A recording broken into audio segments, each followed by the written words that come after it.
इस सीरीज में पूरी तरह से मैथ्स के सभी टॉपिक कवर होंगे। अगर आप न्यू व्यूअर हैं तो इस चैनल के साथ जुड़ सकते हैं और इस सीरीज को कंटिन्यू कर सकते हैं। 136 का 6/17वां 6 के 1/3 से कितना अधिक है। देखो यहाँ पर जैसा कहा है वैसा ही हमें सोल्व करना है। 136 का 6/17वां, इसको कैसे लिखेंगे? 6/17वां मतलब कि 17वें का छठा भाग, जो कि 60 के 1/3 मतलब इसका 1/3 हिस्सा से कितना ज़्यादा है। मतलब इसका पूछा गया है कि ये हिस्सा इस हिस्से से कितना ज़्यादा है, मतलब कि ये वैल्यू बड़ी होगी तो बड़ी वैल्यू में से छोटी वैल्यू हम घटा देंगे तो हमको ये आंसर मिल जाएगा। ठीक है, देखो 17 की टेबल से कटेगा कितनी बार? 8 बार। 17 अटे 136, 8 बार कट गया। अब यहाँ पर 3 की टेबल से 20 चले जाए, 20 बार कटेगा, 20 या 60 होता है। यहाँ कितना बचा? 8 6 48 और इधर कितना बचा? 20। तो हम कह सकते हैं हमारा आंसर कितना आएगा? हमारा आंसर है 28। ठीक है, ऑप्शन है हमारा सही आंसर है। नेक्स्ट क्वेश्चन देखो, देखो यहाँ पर 9.6 के ऊपर बार है, इसको P/Q के रूप में व्यक्त करना है। इसको हम किस प्रकार करेंगे? देखो यहाँ पर ये लिखा है 9.6, इसको लिखने का तरीका समझो। यहाँ पर देखो ये 9 तो पूर्ण संख्या है, दशमलव के बाद ही प्रोसेस हो रहा है जो बार लगा है, इसको हमें सोल्व करना है। आप 9 तो कंप्लीट है ना, तो 9 के बाद आप प्लस प्लस लगा दो। यहाँ पर 6 लिखा है। अब देखो जितनी संख्या के ऊपर बार है उतने आप 9 लिखते हैं, तो एक संख्या के ऊपर ही बार है ना, तो उसके बटे में एक ही बार 9 लिखा जाएगा। बस आप इसे सोल्व कर लो।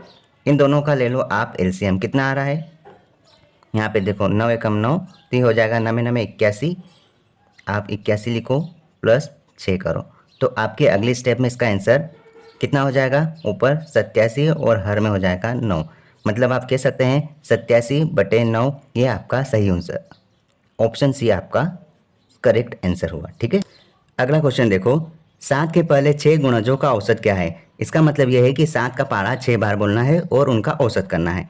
या तो आप 7 का पारा 6 बार बोलो या फिर आप 7 को कॉमन लिख दो। इस प्रकार से कॉमन लिख सकते हैं। कितना हो जाएगा? देखो एक बार 2 3 4 5 और 6, हमने 6 बार बोल दिया। इन सबको आप जोड़ लो। 7 तो आप बाहर ही रखो और बटे में देखो यहाँ पर 6 संख्याओं का औसत बोला है तो 6 का भाग दे दो, इन दोनों को जोड़ दो। देखो 6 और 5 11, 11 और 4 15, 15 और 3 18, 18 और 2 20, 20 और 1 21। तो आप 21 से इसका गुणा करो और आप 6 का भाग दे दो। कितना आ जाएगा? देखो 7 एकम 7, 7 दूना 14, 6 का आपने भाग दिया। यहाँ पर कितनी बार गया? 6 दूना 12, 2 बचा इसको दिया तो ये बन गया 27, 6 चौक 24, दशमलव लगाओ, बचे आपकी जो 3 है, 3 यहाँ पर बचा है तो 3 का आप 30 बना दोगे तो 6 पंजे 30 हो जाएगा। आप कह सकते हैं कि 7 के पहले 6 गुणज मतलब कि ये 6 गुणज, इनका औसत आपने निकाला तो 24.5 आंसर आया। ठीक है, ऑप्शन बी इज करेक्ट। एक व्यापारी को 2 क्रमागत छूट 10% और 20% देता है, कुल कितने प्रतिशत की छूट हुई? देखो कोई भी वैल्यू होगी, मानो कि वो संख्या यहाँ पर 100 मान सकते हैं, ऐसी कोई संख्या हो सकती है। पहले इस संख्या पर 10% की छूट देंगे तो ये संख्या अपने आप में 90% होगी। ठीक है, फिर कह रहा है कि क्रमागत छूट मतलब कि इसके बाद जस्ट एक और छूट दे रहा है 20% की। अगर इस संख्या में 20% की छूट देंगे तो ये संख्या कितनी हो जाएगी? 80% हो जाएगी। ठीक है, आप इसको सोल्व कर लो। आप प्रतिशत से 2 जीरो काट सकते हैं इस प्रकार से, प्रतिशत से फिर 2 जीरो कटेगा, इस प्रकार से काट दो तो आपका जो आंसर आएगा देखो कितना होगा? 9 गुणा 8, 9 में 8 72 और 72 एकम 72, ये आपका आंसर आया। लेकिन ये फिलहाल अभी तक ये आंसर पर हम नहीं पहुँचे। हमारी कुल वैल्यू थी 100 जो हमने मानी थी, इसमें से आप 72 घटा दो जो हमने निकाला, तो हमारा आंसर कितना आ गया? 28% की छूट दी गई। ठीक है, ऑप्शन बी हमारा सही आंसर है।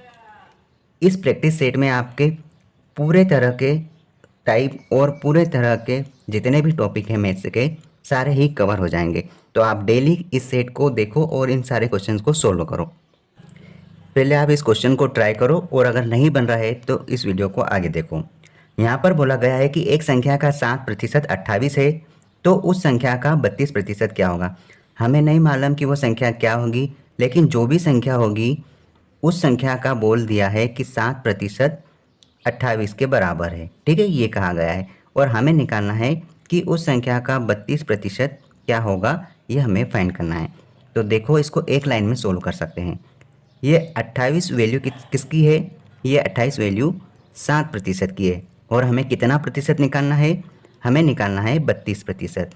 कहने का मतलब ये है कि जिसकी वैल्यू दी गई है उसका प्रतिशत आप नीचे लिखो और जितना प्रतिशत निकालना है उसको आप ऊपर की ओर गुणा में लिखो। जितना दिया गया है वो बटे में लिखा जाता है और जितना निकालना होता है उसके गुणा में अंश में लिखा जाता है। ठीक है, आप सोल्व कर लो। प्रतिशत से प्रतिशत गया, 7 एकम 7, 7 चौक 28। ठीक है, आपके पास यहाँ गुणा में है 4 गुणा 32। आपका आंसर क्या आना चाहिए, 4 दूना 8 और 4 तिया 12। ये आपका सही आंसर है। 128% उस संख्या का 32% होता। अगर बोल देता कि वो संख्या कितनी होगी तो आप क्या करते, यहाँ पर 28 जो कि 7% की वैल्यू है, हमें वो संख्या निकालना है। कोई भी संख्या अपने आप में 100% होती है। ठीक है, तो आप वो संख्या निकाल सकते थे। प्रतिशत से प्रतिशत गया, 7 एकम 7, 7 चौक 28 और आपका आंसर क्या था, 4 गुणा 100, मतलब कि वो संख्या यहाँ पर 400 थी। ठीक है, इस प्रकार से आप वो संख्या निकाल सकते हैं और हमको बोला है कि 32% निकालना है तो हमने सिर्फ 32% निकाला। ठीक है, 32% के अनुसार हमारा आंसर है ऑप्शन सी। 2 साइकिल बिकती है, प्रत्येक का मूल्य 1920 रुपये है। एक साइकिल पर वह 20% लाभ कमाता है और एक अन्य पर वह 20% की हानि उठाता है। कुल मिलाकर उसका क्या परिणाम हुआ। देखो, जब कभी भी ऐसा क्वेश्चन हो कि किसी भी वस्तुओं को सेम प्राइस में बेचा जाता है, नहीं सेलिंग प्राइस हो एक की और दूसरे की भी वही सेलिंग प्राइस हो, सेम कीमत पर बेचा जा रहा है, तब यदि एक पर प्रॉफिट होता है और दूसरे पर उतना ही लॉस होता है, मतलब प्रॉफिट और लॉस की संख्या अगर बराबर होगी तो उसको इस लॉजिक से करते हैं। मैं यहाँ पर लिख देता हूँ, यहाँ पर जो भी वैल्यू रहेगी लाभ या हानि की, उस वैल्यू को यहाँ पर लिखा जाता है। माना कि वो 100% का लाभ होता है और 100% की हानि होती है, तो उस संख्या में आप 10 का भाग दोगे और आप उसका कर दोगे वर्ग। ठीक है, यहाँ पर देखो 20% का लाभ और उतना ही हानि होता है, तो यहाँ पर वैल्यू क्या आ जाएगी, यहाँ पर वैल्यू आ जाएगी 20 और बटे में आ जाएगा 10। बस आप इसका कर दो स्क्वायर, निकाल दो आप इसका आंसर। ये जाएगा 0 से 0 और 2 दूना कितना हो जाएगा, 2 गुना 2 4%। अब ये 4% लाभ है या हानि, तो याद रखना कि ऐसे क्वेश्चन में जितना लाभ होता है उतना ही हानि होती है, तो ओवरऑल हमें सिर्फ और सिर्फ हानि ही होगी। ठीक है, तो हमारा हानि प्रतिशत कितना है, 4% की हानि। ऑप्शन सी हमारा सही आंसर है। वह संख्या कौन सी होगी जिसका 12% 200, वह संख्या कौन सी होगी जिसका 12% 252 है। हमको पता नहीं कि वह संख्या क्या है। वो संख्या अपने आप में 100% वैल्यू तो रखती है। ठीक है, उस संख्या का 12% हमको दिया है, कितना है, ये 12% है यहाँ पर 252। तो हमको निकालना है कि उस संख्या का 100% वैल्यू क्या होगा। हम जानते हैं कि ये जो 252 है ये हमारे 12% की वैल्यू है।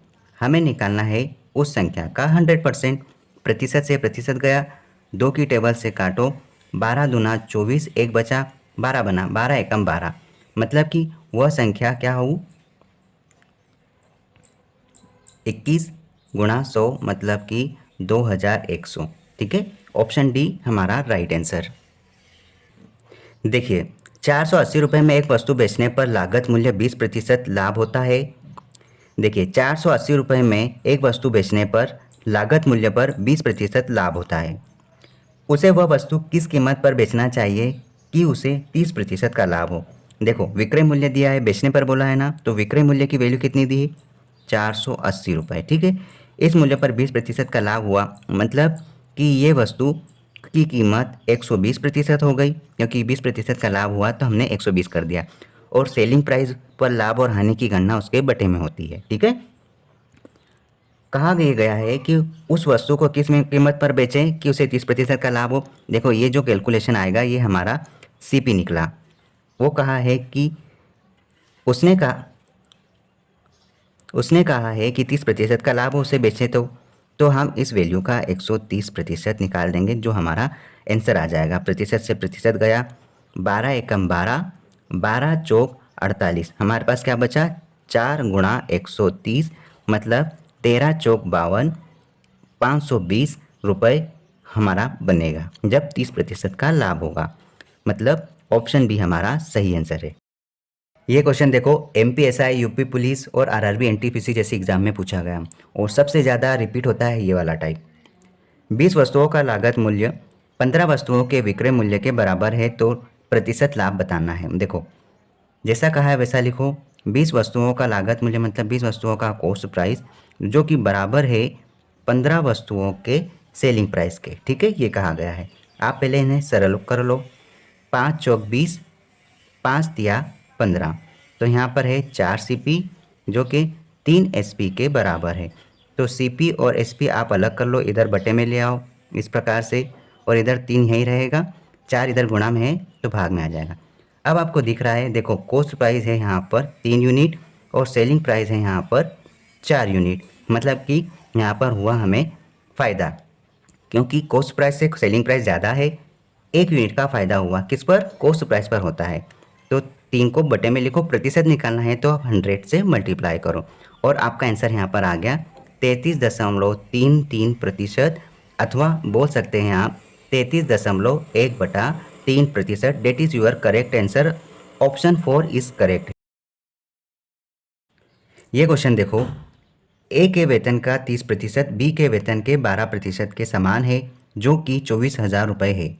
ए का वेतन निकालना है। यहाँ पर कहा है ए का 30% बी के 12% के समान है।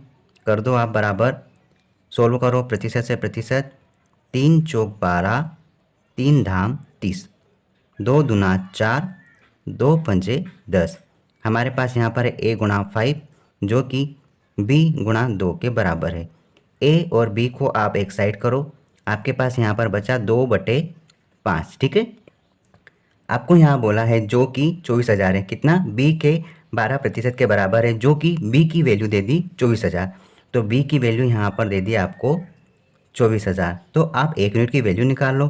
5 एकम 5, 5 चौक 20, बचा है 4, तो ये 40 बन गया। 5 अटे 40 और 0 का 0, मतलब 1 यूनिट की वैल्यू आपको 480 के बराबर दे दी। आपको यहाँ पर ए का वेतन बताना है, तो 1 की यूनिट 480, तो 2 की यूनिट निकाल दो, कितना होगा 2 गुणा 1, मतलब यहाँ पर 2 गुणा 480 करेंगे तो आपका आंसर क्या आएगा, देखो 48 दूना 96, मतलब कि 960 ए का वेतन होगा। ठीक है, इस प्रकार से आप निकाल सकते हैं। अब ये 960 कहाँ होगा, यहाँ पर देखो 24,000 का है, हमने 2400 लिखा है, तो 1 ज़ीरो यहाँ बढ़ाओ, 1 ज़ीरो यहाँ बढ़ेगी, तो यहाँ 4,800 हो जाएगा। तो आप यहाँ पर 4,800 इस प्रकार कर दो, तो आपका यहाँ पर आंसर होगा 9,600। ऑप्शन डी आपका सही आंसर है। यदि किसी वस्तु के मूल्य में 25% की वृद्धि हो जाए तो उस वस्तु की खपतों में कितनी मात्रा में कमी की जाए कि खर्चे में वृद्धि ना हो।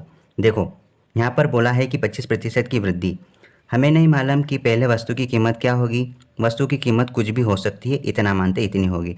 उसके बाद वृद्धि हो रही है, तो कितनी वृद्धि हो रही है, एक्स का 25%, मतलब हम कह सकते हैं एक्स का यहाँ पर 25% को 16 करेंगे तो कितना आएगा, यहाँ पे 1/4। इतनी वृद्धि हो रही है, मतलब 4 का 1 बढ़कर वृद्धि हो जाएगी। इतनी वैल्यू उन्होंने बढ़ा दी। ठीक है, तो यहाँ बोला गया है कि खर्चे में कोई वृद्धि नहीं हो, उसकी मात्रा में कितनी कमी करेंगे। तो यहाँ पर देखो कितनी वृद्धि की, कितनी वृद्धि की, 25%। तो आप लिखोगे यहाँ पर 25 की वृद्धि करी किस पर, वो मूल्य है 100, उस पर आप 25 की वृद्धि कर दोगे तो आपको यहाँ पर प्रतिशत मिल जाएगा। ठीक है, आप यहाँ पर 100 का मल्टीप्लाई करो, आपका आंसर यहाँ पर प्रतिशत रूप में मिल गया। ठीक है, आप इसे सोल्व करो, कितना हो जाएगा, देखो 25/125 गुणा 100, आप काट सकते हैं, कहीं भी काट सकते हैं, 25 से इसको काटो या फिर 125 से 100 को भी काट सकते हैं। 25 पंजे 125, 5 एकम 5, 5 दूना 10, मतलब कि आपका आंसर हो गया 20%। ठीक है, ऑप्शन बी आपका सही आंसर है। अब आप इस क्वेश्चन को आराम से बना सकते हैं। देखो क्या लिखा है, चीनी के मूल्य में 20% की वृद्धि की जाती है तो चीनी की खपत में कितने प्रतिशत की कमी की जाए ताकि खर्चे में कोई परिवर्तन ना हो। देखो कितनी वृद्धि हो रही, 20% की, तो आप लिखो 20 की वृद्धि किस पर हो रही है, यहाँ पर 100 प्लस 20 पर हो गई, तो हमारा यहाँ पर वृद्धि वाला कीमत लिख दिया। और आपको खर्चे में परिवर्तन नहीं करना था, आपको निकालना है प्रतिशत। बस इसको आप सोल्व कर लो। यहाँ पर अगर देखोगे तो देखो 20 एकम 20 और ये बनता है 120, 20 छः 120। आपके पास यहाँ पर बचा क्या, 100/6। आप इसको सोल्व करोगे तो आपका आएगा, देखो 6 एकम 6 4 बचा, 6 36 तक पहुँच गया। फिर आपके पास 4/, यहाँ पर बच गया 6%। आप इसको क्या लिख सकते हो सरल करके, 16, यहाँ पर 2 एकम 2, 2 तिया 6, 16 सही 2/3 आप और सरल कर सकते हैं। ऑप्शन 4 आपका सही आंसर है। एक मोस्ट रिपीटेड क्वेश्चन देखो, ए का वेतन बी के वेतन से 50% अधिक है तो बी का वेतन ए से कितना कम है। यहाँ पर देखो बोला गया है ए का वेतन बी के वेतन से, माना कि बी का वेतन 100 मान लेते हैं, बी के वेतन से 50% अधिक है, मतलब कि ए की वैल्यू बी पर डिपेंड है, इसलिए हमने यहाँ पर बी की वैल्यू को मान लिया। अब कहा गया है कि ये जो ए का वेतन है ये बी के वेतन से 50% अधिक, तो इसका हम 50% निकाल के देखते हैं कितना आएगा। 50% निकाला तो 50 आ रहा है, मतलब कि बी से 50 ज़्यादा, मतलब कि ये वैल्यू कितनी हो जाएगी, 150 हो गई। ठीक है, तो कहा यह गया है बी का वेतन ए से कितना कम है, इसका वेतन इससे कितना कम है। इसको हम सरल कर लेते हैं, रेशियो में लिख लेते हैं। 150 है, इधर 100 है, काटो, 50 दूना 100, 50 तिया 150, हमारा यहाँ रेशियो आ गया 3:2। देखो बी की वैल्यू ए से कितनी कम है, ए से कितनी कम है, 1 कम है। ठीक है, ये 1 कम है, किससे कंपेयर किया, 3 से कम है, तो आप यहाँ पर 3 का भाग दो और प्रतिशत निकालना है तो 100 का गुणा करो, आपका आंसर आ गया। और आपको पता है 1/3 प्रतिशत में वैल्यू कितनी होती है, 33 सही 1/3%, that is your correct answer. ठीक है, ऑप्शन सी हमारा सही आंसर है। इस प्रकार से आप इन सारे प्रीवियस ईयर के क्वेश्चंस को बनाकर अपनी प्रैक्टिस को मजबूत कर सकते हैं। अगर आप न्यू व्यूवर हैं तो इस चैनल पर जुड़ जाओ और सारे प्रैक्टिस सेट आप सोल्व कर लो और आपके सारे टॉपिक प्रैक्टिस सेट में कवर हो जाएंगे। ठीक है, ऑल द बेस्ट।